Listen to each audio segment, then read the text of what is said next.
अगर आप चाहते हो कि आपने ज़िंदगी अपनी बदलनी है और आपने एक अच्छी जगह आके पढ़ना है, अपना कैरियर बनाना है, तो यूएस जैसा बेहतर अफोर्डेबल ऑप्शन अभी भी कोई स्टिल नहीं है। साथ साथ आपको डाउनटाउन भी दिखाता जाऊँ यार कैसा है। आपको जब ग्रीन कार्ड मिलेगा, ग्रीन कार्ड भी कैसे मिलेगा, आप यहाँ स्टूडेंट वीज़ा पे आए।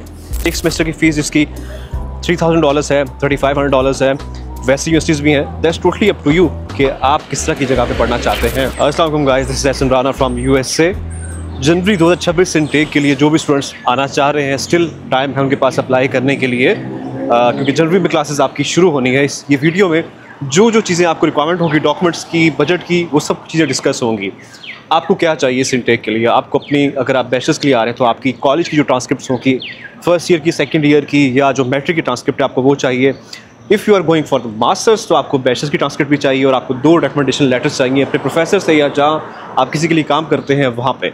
अच्छा, बैचलर्स के लिए जो स्टूडेंट्स आ रहे हैं उनके लिए गैप कितना चल जाता है? 2-3 साल का गैप चल जाता है, मैनेज हो जाता है। बट उससे अगर ज़्यादा का गैप हो तो उससे फिर बहुत आपको केस को जो है ना वो ध्यान से देखना पड़ता है। स्टिल आपकी जो डिसीजन है वो ऑफिसर के हाथ में होता है। बट अगर आप मास्टर्स के लिए आ रहे हैं तो आप 5 साल का गैप है, 6 साल का गैप है, 7 साल का गैप है, वो मैटर नहीं करता, क्योंकि मेजॉरिटी लोग मास्टर्स में जो आते हैं दैट्स टोटली नॉर्मल कि उनको टाइम लगता है, अपनी जॉब स्टार्ट की है, उनको कोई चैलेंज फेस करना पड़ रहा है अपने कैरियर के अंदर, तब जाके वो लोग डिसाइड करते हैं कि हमने मास्टर्स करना है। जो फ्रेश आ रहे हैं उनके लिए मसला कोई नहीं है, लेकिन जो गैप के साथ आते हैं मास्टर्स के लिए उनके लिए भी मसले वाली बात कोई नहीं होती। बजटिंग की अगर बात करें तो हर तरह की यहाँ पे यूनिवर्सिटी है। महंगी से महंगी यूनिवर्सिटीज़ भी हैं यहाँ पे, अफोर्डेबल से अफोर्डेबल ऑप्शंस भी हैं। इवन इंग्लिश कोर्सेज भी होते हैं जो बच्चे यहाँ पे आके ट्रांसफ़र ले लेते हैं। रिसेंटली अभी आपने कोई न्यूज़ सुनी होगी कि ये 5 साल की बजाय 4 साल का वीज़ा कर रहे हैं।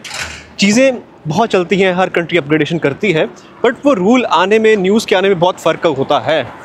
इवन वो रूल आ भी गया तो स्टिल आपको कहा गया कि आप एक्सटेंशन अप्लाई कर सकते हैं। अगर आपने यहाँ पे रहते किसी और डिग्री में इनरोल होना है तो आपको पहले होता था कि आप सर्विस रिकॉर्ड पर ट्रांसफ़र कर लेते थे। अब ट्रांसफ़र के साथ साथ आपको वीज़ा एक्सटेंशन के लिए भी अप्लाई करना पड़ेगा। तो चीज़ें वही हैं। अभी भी इवन ओपीटी के लिए आपको अप्लाई करना पड़ता है, आगे स्टेम ओपीटी के लिए जो आपकी एक्सटेंशन होती है उसके लिए भी अप्लाई करना पड़ता है। सेम H1B वीज़ा के लिए जो वर्क वीज़ा पे आते हैं उनको भी 3 साल के बाद अपनी एक्सटेंशन अप्लाई करनी पड़ती है। तो चीज़ें वैसे ही हैं, कान को यहाँ से पकड़ लो, वहाँ से पकड़ लो। बट या चीज़ें जो है थोड़ी सी स्क्रूटनी अब ज़्यादा टाइट हो रही है, पहली जैसी बातें किसी भी मुल्कों में नहीं है।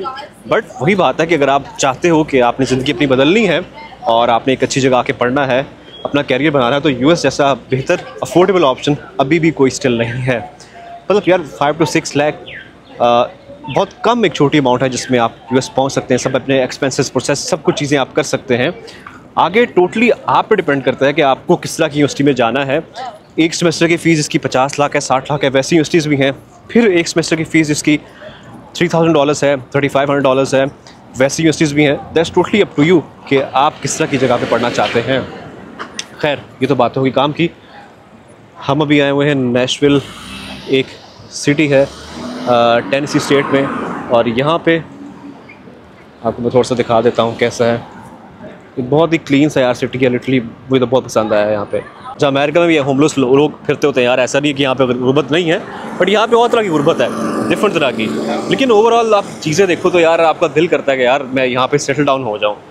ये नैशविल बहुत बड़ी कोई सिटी नहीं है, बट जितनी भी है इट्स अ गुड वन। एक अच्छी जगह है, अच्छा एम्बियंस है यहाँ पे। और पर देश में यार देखो टाइम ऐसे ही गुजरता है। आप एक जगह पे रह के पूरा टाइम नहीं गुजार सकते। आपको होम सिकनेस होती है, थोड़ा डिप्रेशन भी होता है क्योंकि आप अकेले रह रहे होते हो। तो अगर आप ट्रैवल करते रहो आगे पीछे तो फिर आपका माइंड फ्रेश रहता है। और मैं भी कोशिश करता हूँ यहाँ पे जितना टाइम गुजरे नए नए टाउन्स एक्सप्लोर करूँ, नई नई जगह एक्सप्लोर करूँ, उससे आपका दिल लगा रहता है। ये बार है यहाँ पे, लेकिन अपने काम का नहीं है। ये जिनका है वो आते हैं यहाँ पे, हम जो काम करने आए वो करेंगे, सिंपल।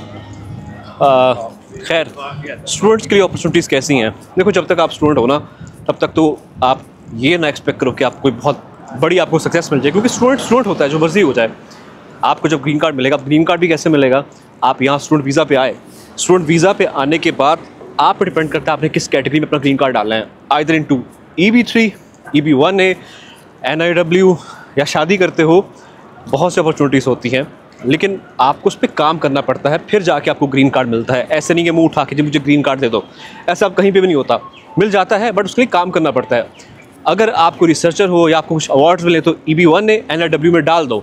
अगर कुछ भी नहीं हो, बिल्कुल नल्ले हो, तो EV3 में डाल दो। उसमें जिसका कोई नहीं है ना, उसमें EV3 के अंदर उसका हो जाता है, जिसका ऊपर वाला भी नहीं है उसका भी EV3 के अंदर हो जाता है।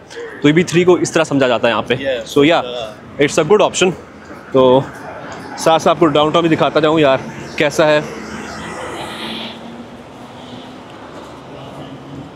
अच्छी वाइब है यार यहाँ की, नेशविल डाउनटाउन की। और मुझे ऐसी लग रहा है कि जैसे एक पुरानी कोई कंट्री साइड है, बट एक मॉडर्न वे की कंट्री साइड है नेशविल जो है।